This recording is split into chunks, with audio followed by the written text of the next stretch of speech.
बिस्मिल्लाहिर्रहमानिर्रहीम। अस्सलाम वालेकुम नाज़रीन। दोस्तों, हम में से बहुत से लोग ऐसे हैं जो कहते हैं कि अल्लाह हमें याद नहीं करता, शायद अल्लाह हमें पसंद नहीं करता, वो अल्लाह के अहकामात से बहुत ज़्यादा दूर निकल जाते हैं। हम जिंदगी में ऐसा कौन सा काम कर सकते हैं जिससे हम अल्लाह ताला के नज़दीक हो जाएं? इसका मैं आपको एक हल बताने जा रहा हूँ। आपकी तमाम तर परेशानियों का हल एक सूरत में है। ये सूरत पूरी दुनिया में डिप्रेशन और परेशानियों का सबसे पावरफुल और आसान ट्रीटमेंट है। ये सूरत अल-ज़ुहा है। ये सूरत आपको सिखाती है कि आपने अल्लाह ताला के बारे में मुस्बत गुमान रखना है, मुस्बत रहना है और अल्लाह ताला से उम्मीद रखनी है, क्योंकि अल्लाह ताला अपने बंदों को कभी भी अकेला और तन्हा नहीं छोड़ता। ज्यादातर लोगों को ये सूरत जुबानी याद है, लेकिन हम में से बहुत से लोगों को ये नहीं पता कि ये सूरत कब और किस वक्त नाजिल हुई, और जब हम इसको पढ़ते हैं तो इसका हमारी जिंदगी पर क्या खास असर होता है। आज की वीडियो में हम आपको सूरत अल-ज़ुहा के बारे में बताएंगे कि ये सूरत क्यों नाजिल हुई, और इसके साथ साथ इसके फ़ज़ाइल और करमात का भी जिक्र करेंगे, और मज़ीद आपको बताएंगे कि किस तरह आप इस सूरत को पढ़कर कुर्बे इलाही हासिल कर सकते हैं। दोस्तों, सूरत अल-ज़ुहा कुरान पाक की 93 नंबर की सूरत है और कुरान पाक के 30वें पारे में है। ये सूरत उन सूरतों में से है जिसकी तमाम आयात नबी करीम सल्लल्लाहु अलैहि वसल्लम पर एक साथ ही नाजिल हुई। सूरत अल-ज़ुहा के शान नज़ूल में आया है कि इब्तिदाए इस्लाम में जब रसूलुल्लाह सल्लल्लाहु अलैहि वसल्लम मक्का मुकरमा में थे, चंद दिनों से वही का सिलसिला माकूफ हो गया, तो कुछ काफिरों ने नबी करीम सल्लल्लाहु अलैहि वसल्लम को ताना देना शुरू कर दिया कि तुम्हारा रब तुमसे नाराज हो गया है, इसीलिए तुम्हारे पास अल्लाह ताला की तरफ से कोई वही नहीं आ रही है। इस तरह की दिल खराश बातों से यकीनन इंसान दर्द महसूस करता है, लेकिन रसूलुल्लाह सल्लल्लाहु अलैहि वसल्लम को अल्लाह ताला पर कामिल यकीन और एतमाद था कि अल्लाह ताला ने ना ही उनको छोड़ा है और ना ही उनसे नाराज हैं।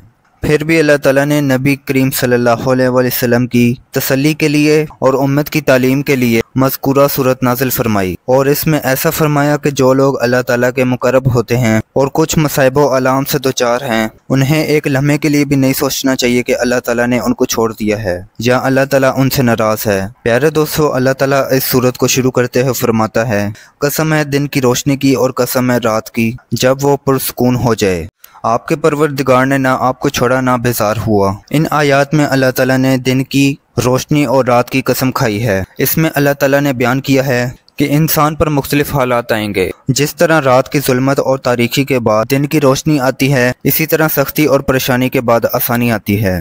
चुनाचे अगर किसी पर सख्त हालात आएँ और वो आजमाइश में मुब्तला हो, तो वो हरगिज़ ना समझे कि अल्लाह ताला ने उसको छोड़ दिया है या अल्लाह ताला उससे नाराज़ हो गया है, बल्कि वो अल्लाह ताला की इताअत की तरफ मुतवज्जा हो और हर वक्त अल्लाह की इताअत में लगा रहे। यकीनन आखिरत ए मोहम्मद सल्लल्लाहु अलैहि वसल्लम आपकी मौजूदा ज़िंदगी से बहुत बेहतर है।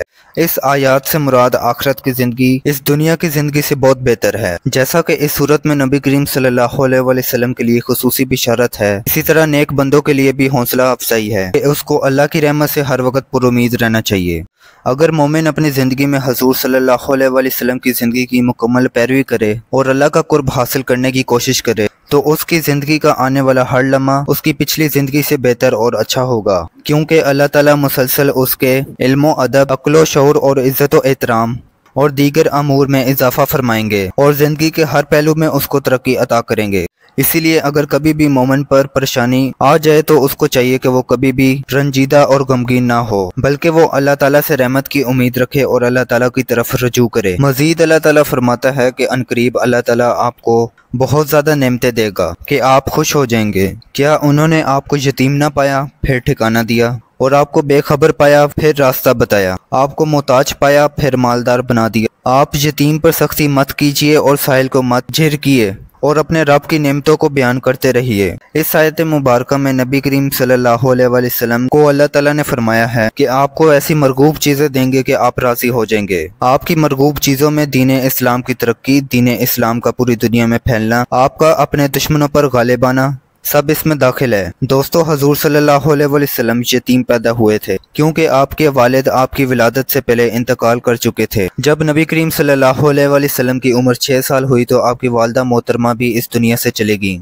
پھر آپ کے دادا حضرت عبدالمطلب نے 8 سال تک آپ کی پرورش کی۔ جب دادا کا انتقال ہو گیا تو آپ کے چچا ابو طالب نے 50 سال تک کی عمر میں آپ کا خیال رکھا اور ہر طریقے سے آپ کی حمایت کی۔ ابو طالب کے دل میں نبی کریم صلی اللہ علیہ وسلم کے لیے اتنی محبت اور الفت تھی جو کسی بھی والد کی محبت سے کہیں زیادہ تھی۔ یہ اللہ تعالیٰ کی خاص عنایت تھی کہ جنہوں نے بھی رسول اللہ صلی اللہ علیہ وسلم کی زیارت کی تو آپ صلی اللہ علیہ وسلم کی محبت ان کے دل میں پیوست ہوگی۔ اس آیت مبارکہ میں اللہ تعالیٰ نے خصوصی عنایت کا ذکر کیا جو اللہ تعالیٰ نے اپنے حبیب کے ساتھ کیا۔ پیارے دوستو، نبوت سے پہلے نبی کریم صلی اللہ علیہ وسلم شریعت کی تفصیلات سے ناواقف تھے۔ اس آیت کریمہ میں اللہ تعالیٰ فرماتے ہیں کہ ہم نے آپ کو نبوت سے سرفراز کیا اور آپ کو دین کے تمام علوم سے آگاہ کیا تاکہ آپ لوگوں کو اللہ کی طرف رہنمائی فرمائے۔ اس آیات میں اللہ تعالیٰ اپنے نبی کریم صلی اللہ علیہ وسلم سے مخاطب ہوتے ہوئے اپنی نعمتیں یاد دلا رہے ہیں کہ آپ یتیم تھے، آپ کے پاس کوئی دولت نہ تھی، پھر اللہ تعالیٰ نے آپ کو دولت عطا فرمائی اور آپ کو غربت سے نکال کر غنی اور مالدار بنا دیا۔ دوستو، آپ صلی اللہ علیہ وسلم نے یتیمی کی زندگی گزاری تھی، لہٰذا آپ کو اس جذبات اور احساسات کا اچھی طرح علم تھا جو یتیم کے دل و دماغ میں آتے رہتے ہیں۔ عام طور پر لوگ یتیموں کی خبر گیری نہیں کرتے، ان سے شفقت اور محبت کا برتاؤ نہیں کرتے۔ یہی وجہ ہے کہ اللہ تعالیٰ نے یتیموں کی دیکھ بھال اور پرورش کرنے والوں کے لیے اجر عظیم کا وعدہ کیا ہے۔ ایک حدیث شریف میں ہے کہ مسلمانوں کے گھر میں بہترین گھر وہ ہے جس میں ایک یتیم بچہ ہو اور اس کے ساتھ اچھا سلوک اور برتاؤ کیا جائے، اور مسلمانوں کے گھر میں بدترین گھر وہ ہے جس میں یتیم بچہ ہو اور اس کے ساتھ بدسلوکی کی جائے۔ اللہ تعالیٰ نبی کریم صلی اللہ علیہ وسلم سے یہ بھی فرما رہے ہیں کہ آپ کے پاس کوئی سائل آئے تو اس کو نہ جھڑکیے، اس کا خیال رکھیے، اور آپ کے طرز عمل کو دیکھ کر آپ کی امت بھی غریبوں اور تنگ دستوں کے ساتھ اچھا برتاؤ کرے گی۔ اسی طرح اللہ تعالیٰ نبی کریم صلی اللہ علیہ وسلم کو مخاطب کر کے حکم دے رہے ہیں کہ آپ اللہ تعالیٰ کی نعمتوں کا تذکرہ کرتے رہا کریں۔ اس سے مراد اللہ تعالیٰ نے انسان کو جو نعمتیں دی ہیں اس کو اپنا ذاتی مال نہ سمجھے بلکہ اللہ تعالیٰ کی خاص عنایت سمجھے جو اللہ تعالیٰ نے اس کو دی ہے، اس کا تذکرہ انسانوں سے کرتا رہے۔ اللہ تعالیٰ نے نبی کریم صلی اللہ علیہ وسلم کو تنہا نہ چھوڑنے کے ساتھ ساتھ اپنی نعمتوں کا بھی ذکر کیا ہے۔ ایک حدیث میں اس سورت کی فضیلت اس طرح بیان کی گئی ہے کہ جو شخص سورت الضحیٰ کی تلاوت کرے گا قیامت کے دن اس کی شفاعت نبی کریم صلی اللہ علیہ وسلم کریں گے اور اللہ تعالیٰ اس کو دنیا میں 100 گنا ثواب عطا فرمائیں گے، اس کا رزق بہت بڑھ جائے گا۔ ایک اور حدیث میں ہے جو شخص سورت الضحیٰ، سورت لیل، سورت علم نشرہ، سورت شمس کو دن یا رات میں تلاوت کرے، قیامت کے دن ہر چیز اس کے حق میں گواہی دے گی، یہاں تک کہ اس کے بال، ہڈیاں، گوشت، جلد اور اعصابی نظام اس کے حق میں گواہی دے گا۔ ایک اور حدیث میں ہے جو شخص سورت الضحیٰ کی تلاوت کرے گا وہ ایسے لوگوں میں سے ہوگا جن سے خدا راضی ہوگا، وہ اس قابل ہو جائے گا کہ نبی کریم صلی اللہ علیہ وسلم اس کی شفاعت کریں گے اور اس کو ہر نیکی کا بدلہ 70 گنا دیا جائے گا۔ پیارے دوستو، جب انسان مایوس ہو جاتا ہے تو اللہ کی عنایت اور نعمتوں کا تصور اس کے دل کو تسکین دیتا ہے اور اس کے دل میں شکر گزاری پیدا ہوتی ہے۔ سورۃ الضحیٰ کے بہت فضائل ہیں۔ اگر سوتے وقت نیند نہ آئے اور ڈرونے خواب آئیں، سورت کو 7 مرتبہ پڑھ لیں۔ اس کا ورد اور تلاوت آپ کی پریشانیوں کو دور کرتا ہے، رزق میں اضافہ ہوتا ہے، قرب الہی ملتی ہے۔ یہ تمام فضائل اس کے لیے ہیں جو نماز کا پابند ہو اور سمجھ کے پڑھے۔ اللہ تعالیٰ ہم سب کو عمل کی توفیق عطا فرمائے۔ دوستو، یہ تھی ہماری آج کی ویڈیو۔ امید ہے کہ آپ کو ہماری آج کی ویڈیو پسند آئی ہوگی۔ اگر آپ کو ہماری ویڈیو پسند آئی ہے تو ہماری ویڈیو کو لائک اور ہمارے چینل علیان جاوید آفیشیل کو سبسکرائب کر دیں۔